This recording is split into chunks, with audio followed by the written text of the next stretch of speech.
Mga katrops, welcome back ulit kayo sa aking channel Sports React PH at ngayon nga ay pag-uusapan natin ang balitang aalis na lamang nga daw po si Renz Abando sa Gilas, Pilipinas. Pag-uusapan na rin nga natin ngayon dito sa ating panibagong video ang balitang kumpirmado na nga nasasali si Giannis Antetokounmpo sa Los Angeles Lakers.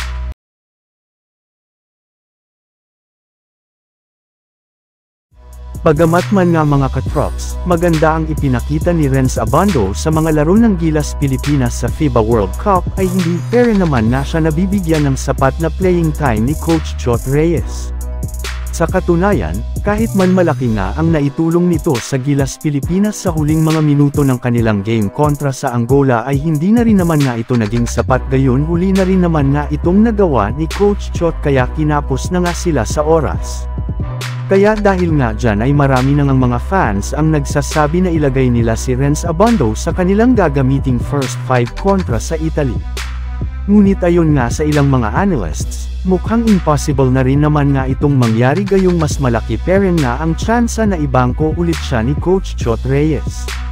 Para nga sa inyong kaalaman, kumpara nga sa mga nakalipas nilang kalaban ay mas malalaking player nga po ang kanilang makakatapat sa kanilang game kontra sa Italy. Yes, malalaking guard nga ang makakabantayan ng Gilas Pilipinas sa kanilang backcourt. Kaya wala nga ibang choice si Chot Reyes kundi ibangko ito o di hindi siya bigyan ng mas maraming playing time gayong nahihirapan rin naman nga daw si Renz Abando na makipagsabayan sa mga malalaking manlalaro.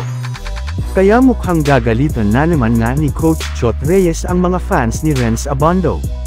Kaya once nga na matapos na ang kanyang paglalaro sa Gilas Pilipinas ay babalik na nga ulit ito sa Korea para maglaro bilang parte ng anyang KGC gayong napakalimitado lamang nga talaga ng oportunidad na nakukuha niya sa Pilipinas.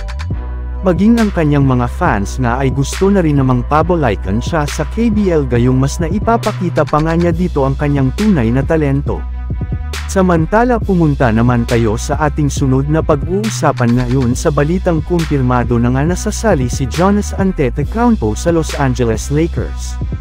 Ayun nga mga katrops, sa pinakahuling inilabas na balita ngayong araw ng sikat na NBA insider na si Mark Stein, isa na nga daw po ang Los Angeles Lakers sa mga kupunan na posible talagang sunod na puntahan ni Giannis kung sakasakali mang umalis siya sa Bucks sa mga susunod na taon sa NBA.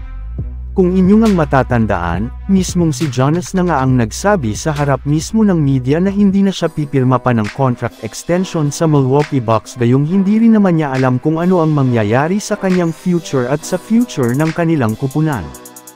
Kaya dahil nga dyan ay mataas na nga talaga ang tsansa na lumipat siya sa Los Angeles Lakers. So yun lang nga mga katrops ang handog ko sa inyong storya ngayong araw. Sana nag-enjoy kayo. Please like and subscribe my YouTube channel Sports React PH para sa iba pang storya at update patungkol sa NBA. Kita-kits muli sa ating susunod na video.